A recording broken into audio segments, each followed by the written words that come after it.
Good morning, welcome to 5th Generation Hobby Shop. Welcome to another video testing. Shoutout po natin si Sir Lloyd Martin of Rizal. This is the 2011 High Kappa T-Rex. As you can see, meron siyang full automatic. So, ang fire mode nito is semi and full auto. So, mamaya ipapakita ko sa inyo yung switch niya sa semi and full auto. Okay, so this is WE brand. Yan po ang kanyang brand. Ito yung kanyang model. High Kappa T-Rex. This is silver slide. Actually, this is two-tone. Silver ang slide niya. Black ang pinaka-frame niya. So, made in Taiwan. Basta WE made in Taiwan. So, it comes with free. Meron siyang kasamang pop dyno, green gas, standard power, number 12. And also comes with 0.23 grams, 4,000 shots na plastic BBs, airsoft BBs. Ayan. 4,000 shots po yan. And also comes with silicone oil or lubricant. Okay. So, buksan na natin.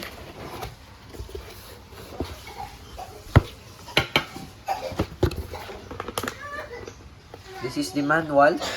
Owner's manual. Yan. So, you need to scan the QR code para sa parts explosion and instruction manual. So, may dalawang language yan. Ayan. Okay. And, of course, the magazine. This is 30 rounder magazine, metal magazine, gas magazine. Ayan. And then, the mounting plate for the red dot. So, pwede siyang lagyan ng red dot. So, it also comes with the mounting plate. Maya, papakita ko sa inyo kung saan siya nilalagay. And, of course, the unit.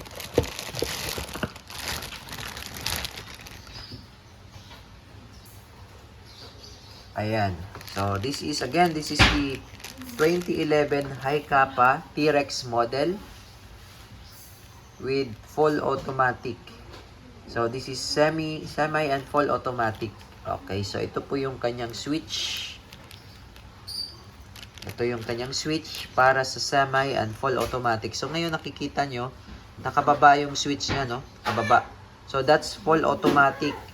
Pag gusto nyo naman semi-automatic, iaangat nyo lang ang switch. Ayan, ito yung switch. Iaangat nyo lang ito. Ayan. Okay, that's semi-automatic. Pag full automatic, ibababa nyo ang switch. Pag semi-automatic, iaangat nyo ang switch.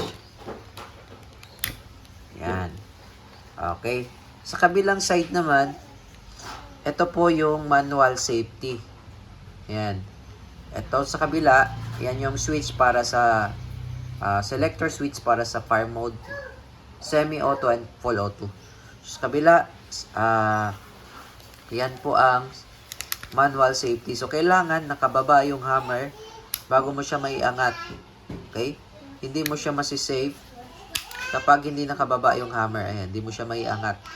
So, kailangan po nakababa ang hammer bago mo siya maiangat. Or, pwede mo siyang ikasa din. Pag kinasa mo, bumababa yung hammer. And, yung pangalawang safety feature niya, itong beaver tail. Ito. Yung gumagalaw na yan. Yan, ang tawag po dyan ay beaver tail safety. Pag yan hindi nadidiinan, kahit kalabitin ko po yan. Ayan. So, take note, ang safety niya nakababa. So, dapat papalo na yung hammer niyan pag kinalabit ko. Yan, pero pansinin nyo, hindi po siya pumapalo yung hammer kasi yung beaver tail hindi engage. Pag diniinan ko yung beaver tail yan, didiinan ko po. Tapos, kakalabitin ko, yan o, pumalo na siya. No, at hanggat hindi nyo po ito dinidiinan yung beaver tail safety, hindi po yan puputok kasi part of safety feature niya. Okay, unless kung naka-safety on. Okay? And then, ito naman, meron na siyang magwell. Naka-magwell na siya. Yan, tapos naka-fiber optic sight na siya. Ayan, o. Front and rear po yan. Sa rear, orange. Sa front, green. Sa front is fixed. Sa rear naman, adjustable po yan sight niya. Yan, kung makikita nyo po yung adjuster niyan, yung allen, no? Hindi pala allen. Flat screw. Yan, no? Yan, meron kayong makikita dyang up. Yan, up. Yan, adjuster yan ng sight ng high kappa elevation. Yan, tapos meron pa siya ditong markings, oh. Yan. Oh. Diba? Ganda. So, silver ang slide niya. Then, yung pinaka-frame niya is black. Ito, metal po itong pinaka-lower frame niya. Hanggang dito yan. Ito, pinaka-trigger guard niya. Polymer yan. Pati yung dito sa may grip. Polymer din yan. Yan. So, nalalagyan din siya ng flashlight kasi meron siyang, yan, oh, meron siyang rail for flashlight. Tapos, ito naman, yung kaninang mounting plate, dito yan, sa may harapan. Dito, sa may rear sight. Itong pinaka-rear sight niya, nare-remove yan. Yan. Pagka pinihit nyo yung flat screw dyan, matatanggal yan. Ingat lang po kasi may spring yan sa loob. Tapos, ito, may pinaka-rail yan dito sa ilalim. Ito yung isasampa nyo dyan. So, bali, aalisin nyo po yung pinaka-rear sight. Pagka gusto nyo lagyan ng red dot optic, aalisin po ang pinaka-rear sight. So, itatago nyo po ito. Itatago nyo po itong mounting plate. Just in case gusto nyong pormahan, lagyan ng red dot yung inyong airsoft pistol. Ayan. So, ngayon maglalagay tayo ng BBs and gas para sa EPS test. So, ito palang silicone oil na free. Para po yan sa mga valve. Mapapansin nyo po dito, may dalawang valve yan. Outlet valve and inlet valve. Dito kinakargahan ng gas. At pinapatakan po yan ng oil. So, lalagyan lang natin ng oil.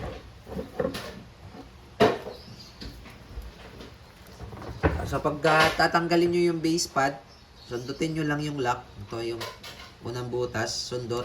Tapos, slide nyo lang. Tapos, makikita nyo na dito yung valve, tsaka yung screw. So, yung screw, paminsan lumuluwag yan. Higpitan nyo lang din po. Papatakan natin ng oil kasi kailangan lubricated po ito eh. Kailangan laging may oil. Pati dito sa outlet valve.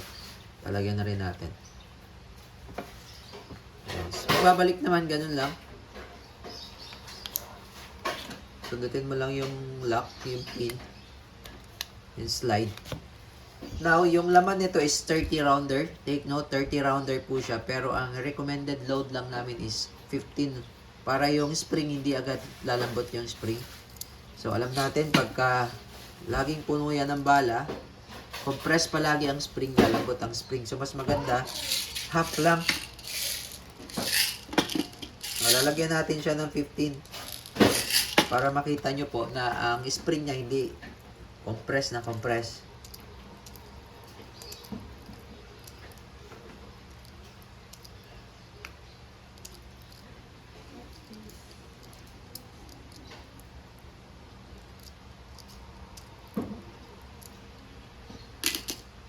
Ayan. So, makikita nyo po ang 15 rounder nasa gitna lang. Tapos, yung spring, hindi siya compress na compress. Tapos, kailangan po alternating yung bala. Okay, alternating dapat. Wala siyang space. Okay, so, load tayo ng gas. O, testing natin yung gas mo, sir, kung magkakarga ba, no? Inverted position, upside down. Tutok mo lang yung nozzle doon sa inlet. Tapos, press. 3 to 5 seconds lang po.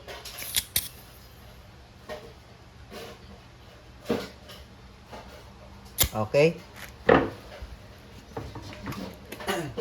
And then, pag continuous ang gamit, lalo na pagka full automatic ang ginagamit nyo, sir, sa unit, full auto, automatic to, lalamig. Lumalamig ang magazine. So, pag malamig ang magazine, humihina ang blowback. Humihina ang blowback. So, pag mahina ang blowback, may tendency hindi siya mag-open slide. So, that's normal. Normal po yun. Dahil malamig ang magazine. Now, pag nag-lock naman siya, alalayan nyo lang to. Para hindi mapudpud agad yung pinaka-notch niya. Ito, yung notch. Kasi ang ginagawa kasi ng iba, ganito lang. Pag nag-open slide, ganito lang ginagawa nila. So, yung notch niya, mapupudpud yan. Yung maliit na uka na yan. So, pag napudpud yan, hindi na talaga yan maglalak. So, ang gagawin nyo, Pag nag-lock siyang ganyan, alalayan nyo po. So, ang gawin nyo, itulak nyo lang muna siyang bahagya. Then, baba yung slide stop, slide release. Then, alalay lang ganyan. Huwag nyo siyang idadrop. Kasi po pwedeng mapudpud itong notch na yan. Itong part na yan. Okay, so testing natin. So, semi-auto muna for EPS test. Okay, so testing natin. EPS test. Kung ilang EPS po ito. Okay. So, T-Rex high kappa, semi and full auto. Firing. 359.1. 347.0. 343.7. 343.0. So, that's semi-automatic. Okay, naka-semi-automatic tayo. Ito, semi-automatic muna ito. Yan, ang semi-automatic. Ngayon, pag full auto naman, isasagad nyo lang po siya sa baba. Yan, baba. Sagad lang. Okay.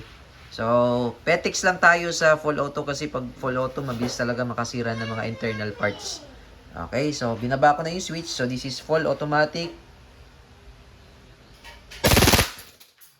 Yan yung full automatic. Rapid firing. Pero mas maganda, semi lang tayo.